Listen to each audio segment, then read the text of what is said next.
KS biology take channel पे जो है आपके सामने एक नए टॉपिक के साथ आया है और हमारा टॉपिक है त्रिकोणमिति। ये 6 कंसेप्ट है। तो सबसे पहले हम शुरू करते हैं। त्रिकोणमिति जो है दो शब्दों से बनी होती है। एक शब्द होता है त्रिकोण और दूसरा शब्द है मिति। मिति का अर्थ होता है माप और त्रिकोण सबसे अभिप्राय यह है कि जिस आकृति में 3 कोण पाए जाते हैं उसकी माप को जो है हम त्रिकोणमिति कहते हैं। तो त्रिकोण त्रिभुज वाली आकृति में पाई जाती है। तो किसी त्रिभुज की कोण और उनके भुजाओं के माप को ही हम त्रिकोणमिति कहते हैं। जब त्रिकोणमिति हम पढ़ेंगे तो इसमें हम समकोण त्रिभुज के बारे में ही पढ़ेंगे। त्रिकोणमिति अनुपात केवल त्रिकोणमिति अनुपात केवल समकोण त्रिभुज के लिए होता है।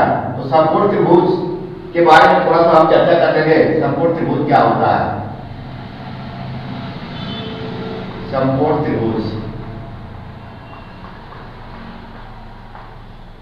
त्रिभुज वह त्रिभुज जिसमें एक कोण 90 अंश का और शेष 2 कोण 90 अंश के कम के होते हैं, उसे हम कहते हैं समकोण त्रिभुज। और इस समकोण त्रिभुज के लिए एक और गणितज्ञ जिसका नाम पाइथागोरस था, उन्होंने इस त्रिकोणमिति से पहले समकोण त्रिभुज के लिए एक नियम बनाया उनके भुजाओं के संबंध में, जिसे कहते हैं पाइथागोरस प्रमेय। और पाइथागोरस प्रमेय के अनुसार किसी समकोण त्रिभुज में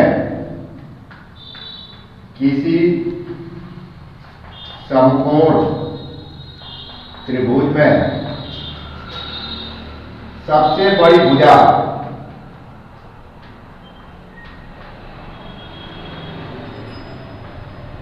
जिसे हम कोण कहते हैं पर बना वर्ग शेष 2 भुजाओं, जिन्हें कह सकते हैं हम लंब और कोण, लंब और आधार पर बने वर्ग के योग के बराबर होता है। वर्ग के योग के बराबर होता है। अर्थात हम लिख सकते हैं कर्ण का वर्ग बराबर आधार का वर्ग प्लस लंब का वर्ग। तो पाइथागोरस जो वैज्ञानिक थे, उन्होंने अपना नियम दिया था किसी समकोण त्रिभुज में सबसे बड़ी भुजा कोण पर बना वर्ग, तो क्या है बना वर्ग शेष 2 भुजाओं पर बने वर्गों के योग के बराबर होता है। अर्थात कर्ण का वर्ग बराबर आधार का वर्ग प्लस लंब का वर्ग। अब थोड़ा सा हम जान लेते हैं कौन सी भुजा कर्ण है और कौन सी भुजा आधार है, कौन सी भुजा लंब है। तो 90 अंश के सामने की जो भुजा होती है उसे हम कहते हैं कर्ण। क्या कहते हैं? कर्ण कहते हैं। और जिस कोण के लिए हम त्रिकोणमिति अनुपात ज्ञात करते हैं उसके सामने की भुजा होती है लंब होती है। जब भी जिस कोण के लिए हम त्रिकोणमिति अनुपात ज्ञात करेंगे उसके सामने की भुजा लंब होगी। और जिस भुजा पे 90 डिग्री का एंगल बनता है उस भुजा को हम आधार कहते हैं। तो बच्चों अब हम थोड़ा सा आगे अब चलेंगे अब त्रिकोणमिति अनुपात की तरफ। हमने पाइथागोरस प्रमेय को भी बताया क्योंकि आगे इसकी जरूरत पड़ेगी। तो अब हम चलते हैं त्रिकोणमिति अनुपात की तरफ। कहते हैं त्रिकोणमिति अनुपात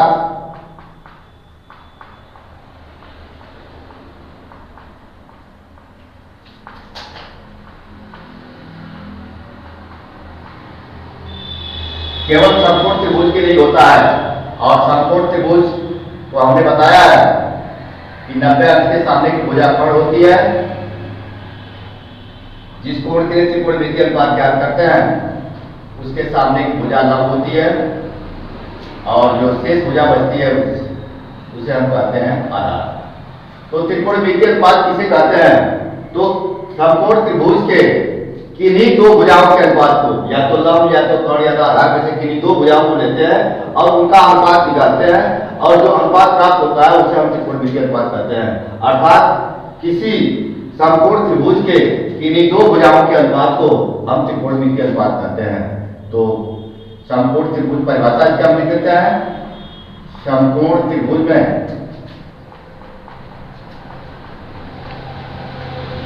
किन्हीं दो भुजाओं के अनुपात को त्रिकोणमितीय अनुपात कहते हैं।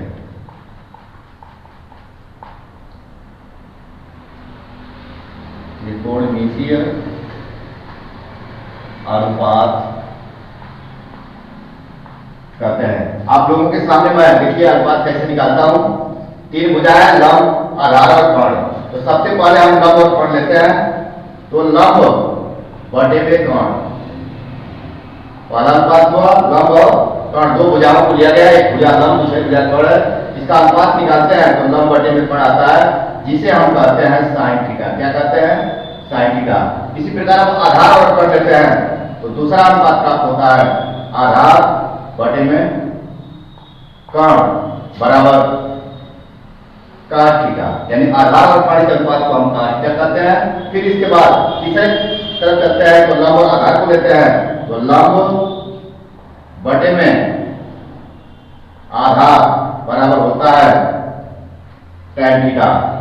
फिर अब इसके बाद हम क्या करेंगे, अब इन भुजाओं को उलटकर अगला अनुपात निकालेंगे। तो जहां लंब बटे कर्ण था उसको हम कर्ण बटे में लंब करेंगे, तो कर्ण बटे में लंब बराबर होगा कोसेक थीटा, कोसेक थीटा। अब फिर यहाँ पे हम cos थीटा में आते हैं, कर्ण को फिर अंश के रूप लिखते हैं और आधार को ग्राहक के रूप लिखते हैं। तो हमारा यहाँ पे आधार त्रिकोणमितीय अनुपात बनता है कर्ण बटा में आधार, और इसे हम कहते हैं सेक थीटा। और फिर अगले अनुपात tan थीटा को उलट देते हैं तो आधार बटे में लंब प्राप्त होता है, और इसे हम कहते हैं tan थीटा। यदि हम tan नहीं cos थीटा, यदि हम इन त्रिकोणमितीय अनुपात को देखें तो हमें कुछ संबंध स्थापित होते हैं, कुछ संबंध प्राप्त होते हैं, जैसे sin थीटा का cosec थीटा से, cos थीटा का sec थीटा से और tan थीटा का cos थीटा से प्राप्त होता है। तो हम देख रहे हैं कि sin थीटा में लंब बटे कर्ण और cosec थीटा में कर्ण बटे लंब, अर्थात दोनों थीटा है।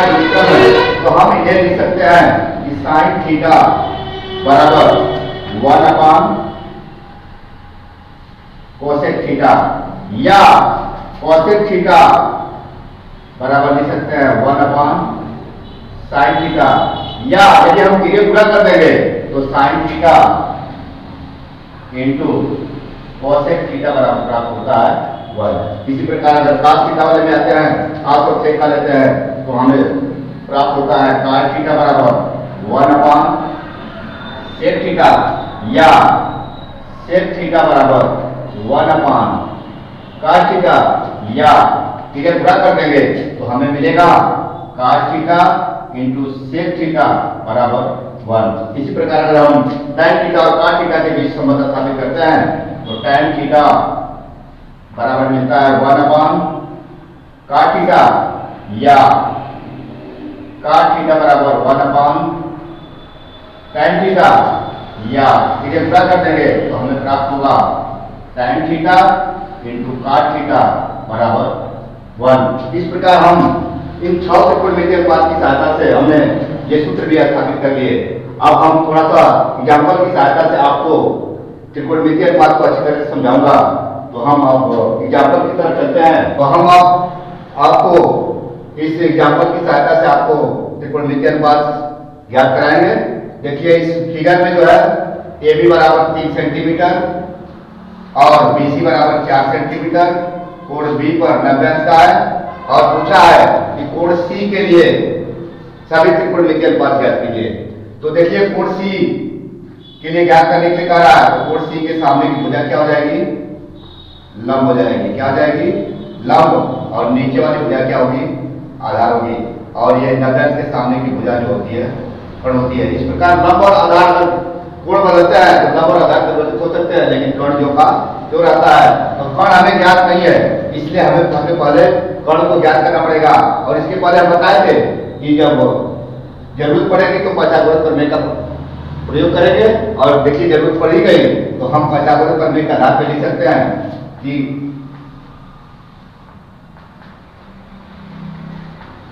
पाइथागोरस प्रमेय से